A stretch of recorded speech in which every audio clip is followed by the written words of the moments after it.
Good afternoon, everybody. My name is Tom Jenny. I am the Arizona Director of Americans for Prosperity Foundation.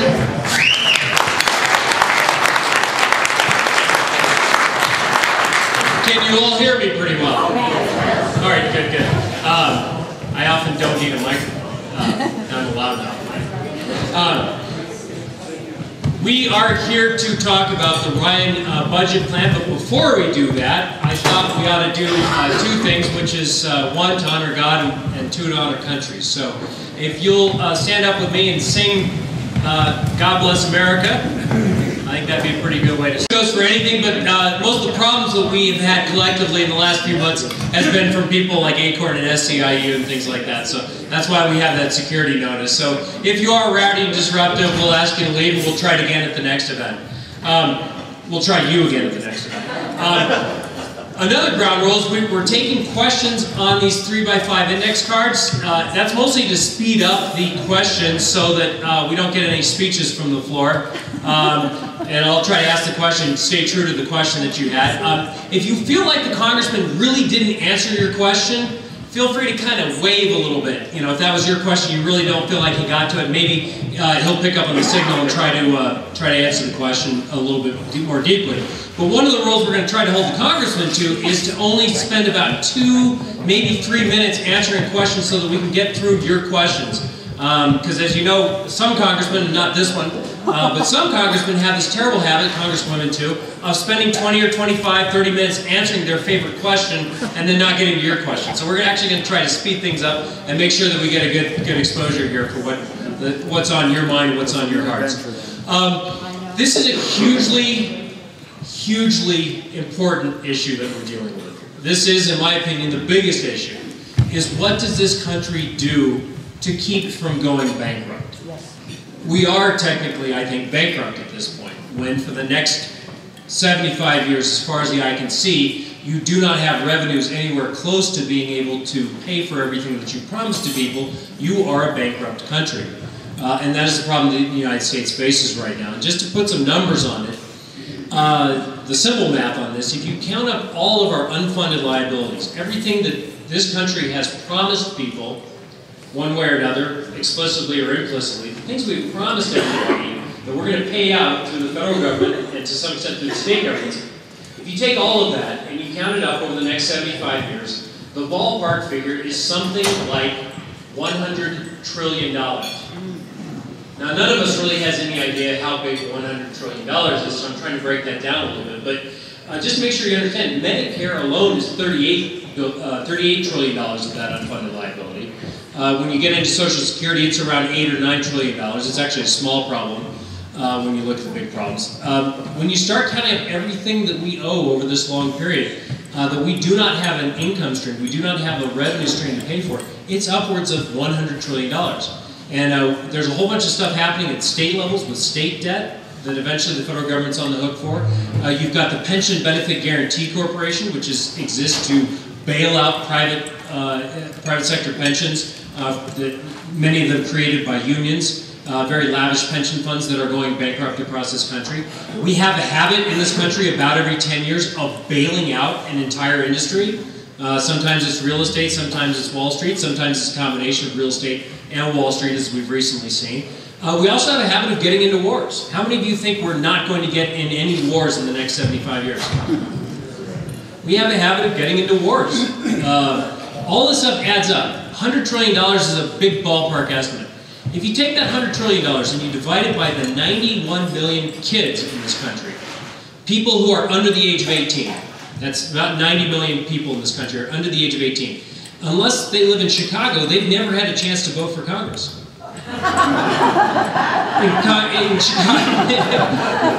In Chicago, some of them have actually voted for Congress, for members of Congress and the president. But in theory, those folks who are under the age of 18 have never voted for anybody in Congress. They've never voted for a president. And yet they are they're the ones primarily who are going to have to deal with $100 trillion in unfunded liabilities over the next 75 years. It's going to be stuck on that generation. That's our kids and grandkids. And that is not fair, folks. So we got to think big time about what we're going to do in this country to fix that problem. If you take that 100 trillion and you divide it by 90 million kids, that is over $1 million per child of above and beyond the current tax law. Above and beyond the current taxes, $1 million over their lifetime. Well, okay, you got 50 years, 50 working years, so that cuts it down a little bit. That's only about $20,000 per child per year of extra stuff to pay for that is not covered by their taxes already. Does that sound like a big burden? There's really no way you can just lay that off on the rich. If that has to come out of, say, like corporate taxes, guess who is not going to get wage increases? Guess who's going to get wage cuts? And guess who's going to see good jobs moving even faster away from this country than they are now? That'll be the kids and grandkids, the people in this room. So we have to think very, very seriously about this. This is really, I think, the biggest issue in this country. We can talk about other issues, but that's mainly what we're here to talk about today. So we've brought Congressman Paul Gosar here to speak, and we're very excited that he has signed on to the Paul Ryan budget plan.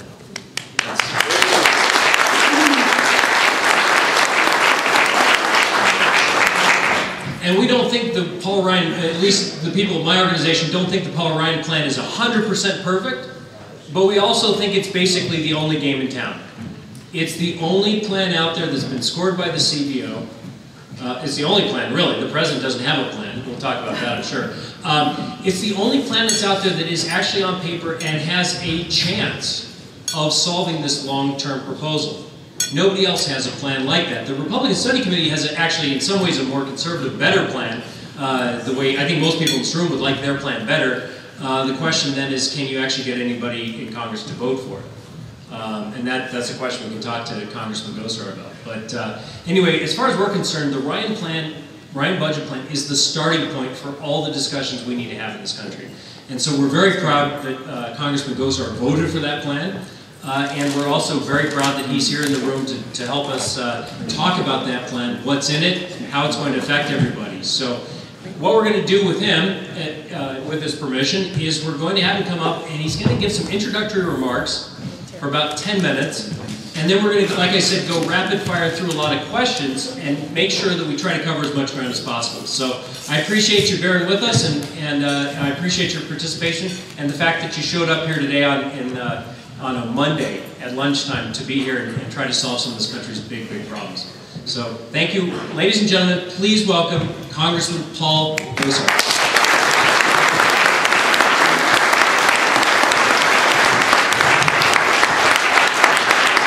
Well, thanks for being here, and Tom, thank you for setting the stage. I'm going to give a little bit more numbers just to give you a little bit more feel about those numbers. The Cato Institute did the numbers on the outstanding liabilities, and it's $119 trillion in closest figures. Let's put it in perspective. Let's take every millionaire. I guess I was labeled a millionaire in the last election. Let's take every millionaire and above, and let's liquidate their wealth, and let's put it in terms of gross domestic product. That represents 100% of GDP in total. We are in debt 900% of GDP. So let's go to the next one. Let's tax our way out of this. Okay? Well, the lowest level, those people paying no taxes, would have an increase up to 66%. Those on the upper end would be 140%. So I'd love to work and then give 40% of my withholding that I've built and saved back to the government, and it still doesn't fund it. So obviously those aren't two options on the table, are they? And that's why I always bring them up. We can't tax our way out of here. This is a solution process that has to be very, very nimble. The second part that I want to caution you with is, yes, the RSC did put out another budget. It's a more aggressive plan. I also voted for that one. However, one of the key factors that you have to look at right now is that as of this year, 50% of the population paid taxes, 50% did not. So you are at this point, you can teeter one way or the other very easily. You go too fast, you will falter. You go too slow, you'll falter. So we're in an area that needs some careful consideration, extreme careful consideration, okay? So what I'm going to do is I'm going to go through these boards here to give you a little bit of a background. Can everybody hear me if I talk loud? Yes. Okay. Sorry, I was over in the smoke all day yesterday, so I'm a little bit hoarse. Okay. This is what you're looking at. Okay. Right here is 2010. And we're talking about this exponential growth. Why? Because America's baby boomers are growing older. Okay? That was built on some fundamental problems, or some processes. Number one is each working class was going to be bigger than you. Did that happen? No. Number two, wages were going to increase. Did that happen? No. Okay? The same thing's about Medicare. In 1960, when you had a heart attack, what happened? They gave you some glycerin and they sent you home. Today, we're going to crack your chest, we're going to do bypass surgery, we're going to give you very expensive medications. So the cost has risen, okay? It's gone way, way up, okay? So those are some of the things you have to think about. And right now, we're putting on 10,000 senior citizens onto Medicare every day, okay?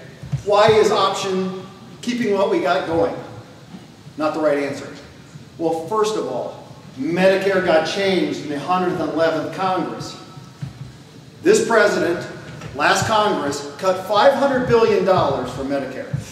They went further. They put a number of panels together that is going to restrict what you can do, how you can do it, age-related, benefit-related, all the way through. So it's been changed, folks. It's not what you want. Take it from a dentist who understands this. Understand it even more so than a lot of my physician friends. You've got panels that have changed this irreparably. Okay? So here's the pathway of what's going on with our current path of spending, okay, or liabilities. The next thing you have to do is we have to look at the budget, okay, to understand what these components are and why. The only thing we can go back to is 2010 because everything was based off of 2010 because the 111th Congress did not pass a budget. Okay? That's why we got into the problem with the CR, the continuing resolution. Okay? So here's where we go. Okay? In non-discretionary budgets, you've got about $666,000 or $66 billion, B with a B. Our defense was $692 billion. And then what we had is Social Security at $701 billion, Medicare at $519 billion, Medicaid at $273 billion, interest alone is $202, and then other mandatory spending is about $433 billion. Let's make another reference point. For every dollar we generate, we are spending 43 cents out of that dollar just for debt service. Not principal, just interest. And historically, we should have higher inflationary rates. We're starting to see that, right? With the price of gas and oil, and then that's going to follow up with food subsidies. All those different aspects are coming forward, okay? So this is going to grow. Now, right now, Medicare doesn't occupy the biggest point, okay? Because we're just at the tip of the baby boomers coming forward, okay? So that's what's so key here. People tell me, okay, let's cut the defense payment. Let's do it. Let's take all the defense out of here and cut it out of here. That didn't even replace, we're not even a third of the way through our deficit from last year alone. Let's take discretionary, non-defense discretionary budget and combine it here. We're still 2/3 of what last year's deficit was alone. So there's a project here. We've got to cut spending, but you can't cut enough to make this work. The reason being is you've got to create jobs. That's the part that's here. Now, even looking at the next part of this flaw, this is what we're talking about in the growth of the three entitlement aspects. Social Security, like Tom said, is a pretty easy fix. It wasn't really addressed in Paul Ryan's plan. And the reason being is there's a trigger mechanism. And that trigger mechanism mandates that the president form a commission once they find it insolvent. Okay? So the chips are going to be on him. So what we're going to do is we're going to look at the other two. So you can see that the Medicaid and other health grows, start to escalate, but it's the Medicare aspect here. These have to be looked at combined because a lot of our senior citizens are dual covered. It's both Medicare and Medicaid in those aspects. Okay? So here we go. This is where our problem is. Okay? This is what happens when we put the Ryan plan into place. Okay? The cuts are modest at the beginning. Because what we're trying to do is, because we start now, we catch this curve and start making the difference down the road. Okay? And that's why you start to see this green area. This is the path to prosperity. This is the Ryan plan. We started here making some simple cuts, but we made some value changes. And then we started getting it balanced over here. Okay? It does cut into our deficit. There's one thing I do want to remind you. This is a dynamic, based on a dynamic principle. And what I mean by that is it demands that we create jobs. I'm going to give you a warning. Last quarter of 2010, we had a growth rate of about 3.5% or 3.5%. See what smoke does to you? Okay. First quarter here, we had a 1.8. Who thinks it's going to be higher than 1.8 in the second quarter? Yeah, with a dismal job offer, I can tell you right now, it ain't going to happen. A lot of signs are showing us that we're going to see it maybe at the highest 1.8, probably a little lower. So this number is based on getting people back to work. If we can't get people back to work, you can't make it work. So I want you to keep that in mind. And that's what we've done in our office. Why have we concentrated on natural resource jobs? For every natural resource job we create, we get up to 19 service industry jobs created in Arizona. Why natural resource jobs?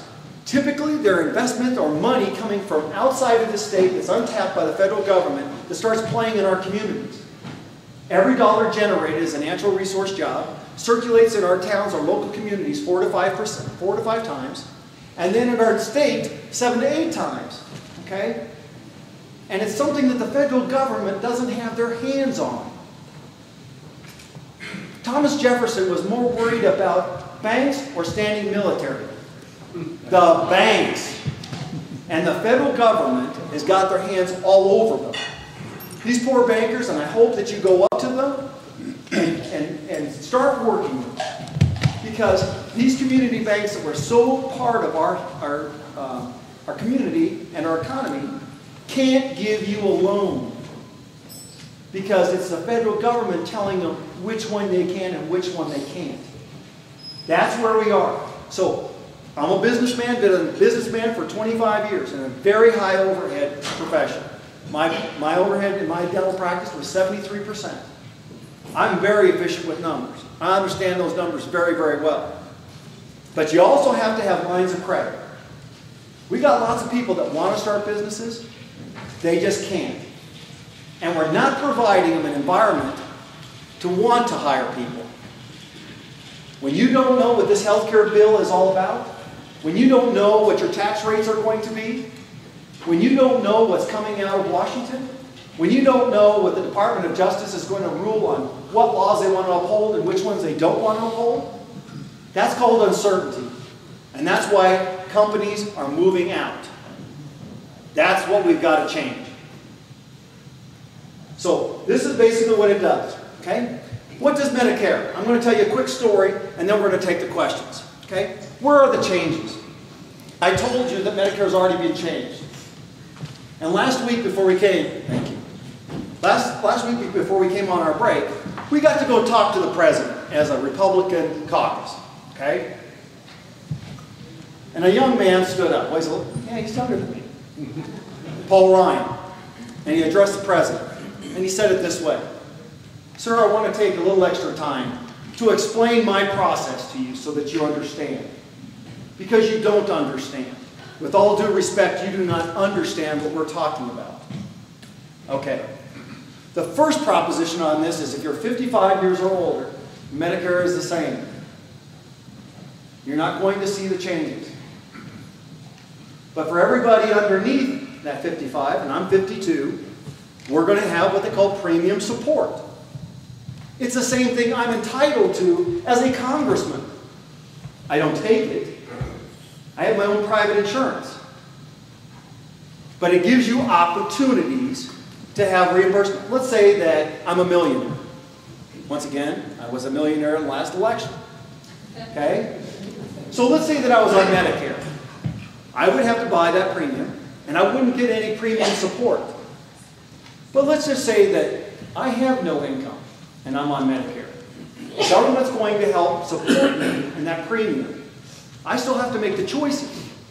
But the choices are based on you. The model we have right now is a government-dictated system. They're going to tell you what you can have, what you can have, what you can have based on your race, based on what your age is, and your preoperative conditions. What we're offering you is a patient-centered system. You're going to be part of that solution process. You're going to pick and choose. Are there some consequences? Yes, there are. We're going to have to pick and choose that. Because there's not a lot of money out there. In fact, we're broke. But this is where we're going. We're investing in our seniors. We're investing in the future, but allowing those markets to play. Now, I'm going to go a step further. Okay?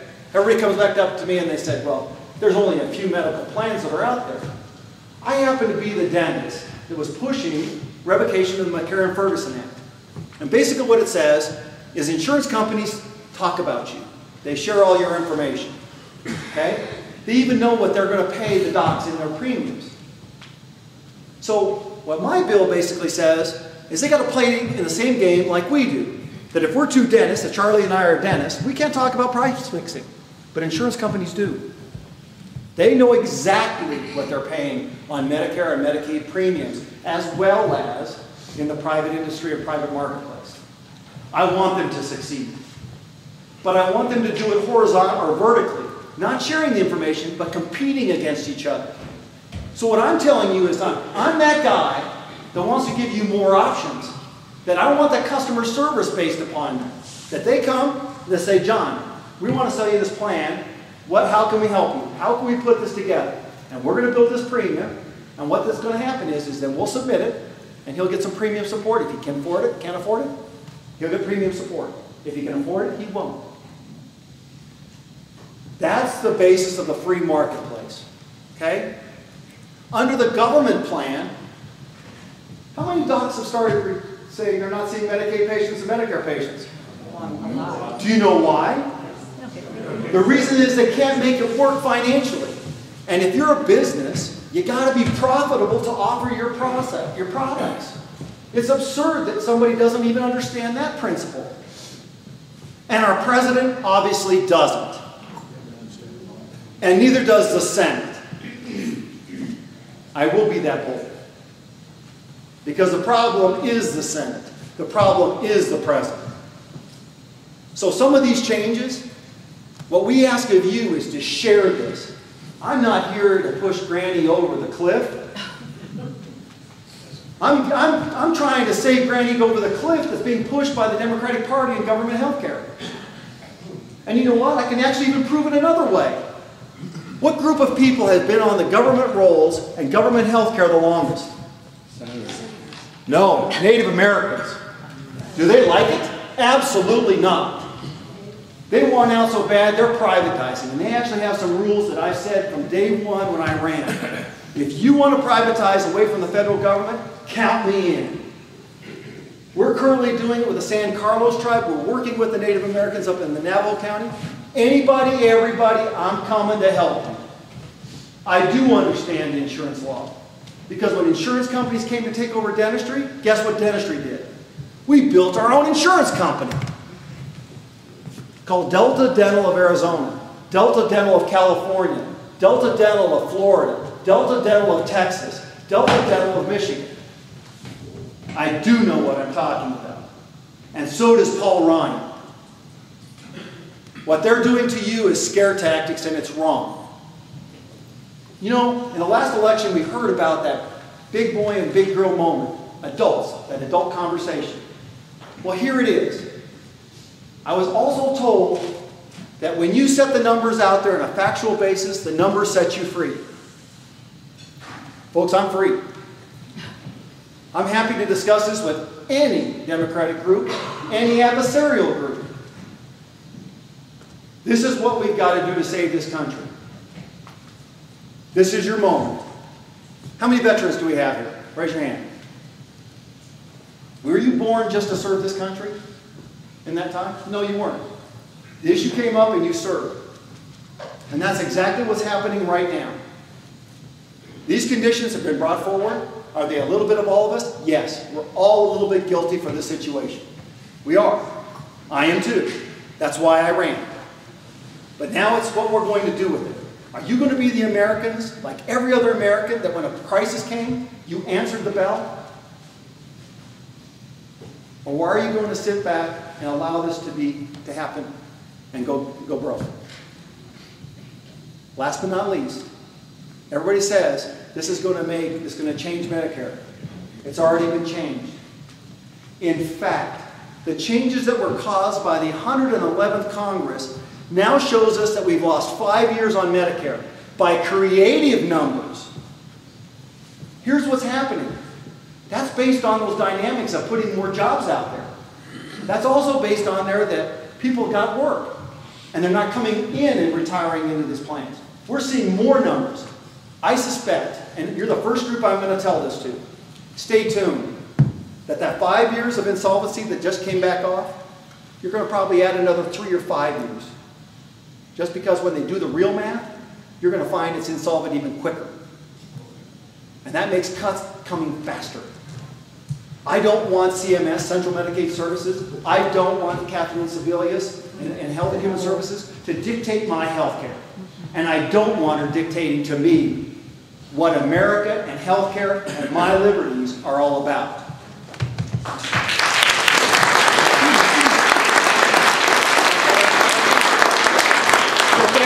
Very much, and let's get to some questions.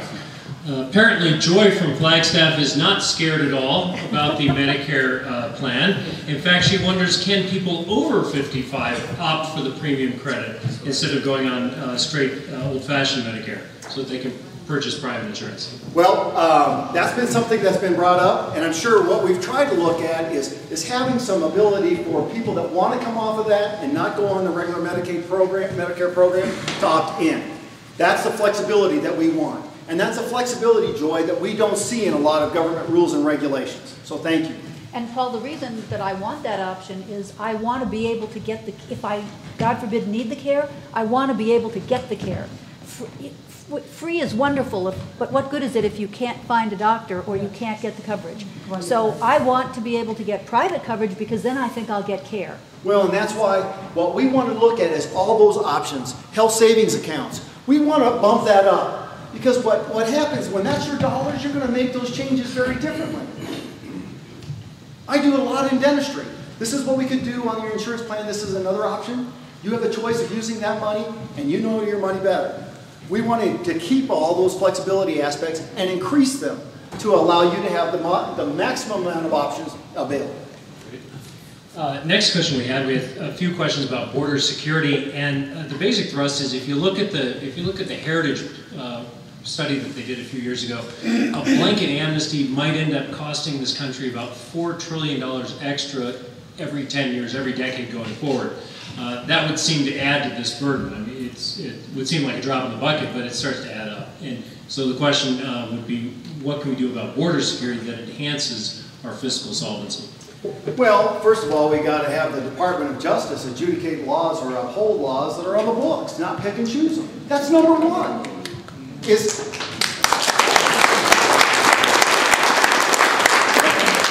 got a problem. We have got a huge problem. Do you think that Attorney General Eric Holder is going to uphold those? Absolutely not. So our only recourse there is the U.S. Supreme Court. And you better start working for 2012. Because elections do have consequences. And they have serious consequences. Because you see this? I spent 5 months now, and I'm as frustrated as I came. Because I knew going in that the federal government was dysfunctional. Guess what? It's more dysfunctional than I ever thought. You got some good people up there, but you know what? They're banging their heads against these agencies and this culture that doesn't get Main Street America. We have to have security. Is there going to be blanket amnesty? I'm going to guarantee you this right now. N-O. No.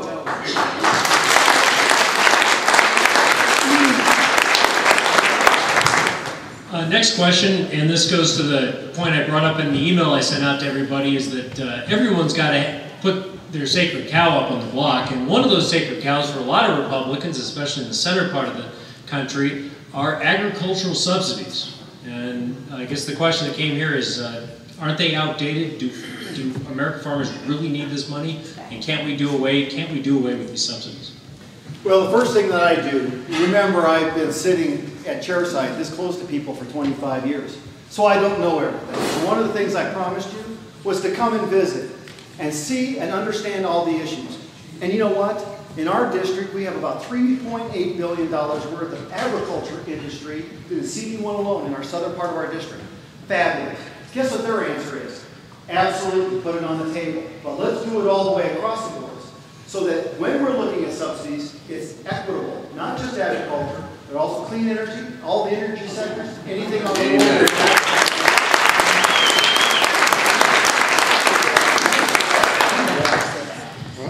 Young lady here in the front row has a question, actually a little bit of a complaint.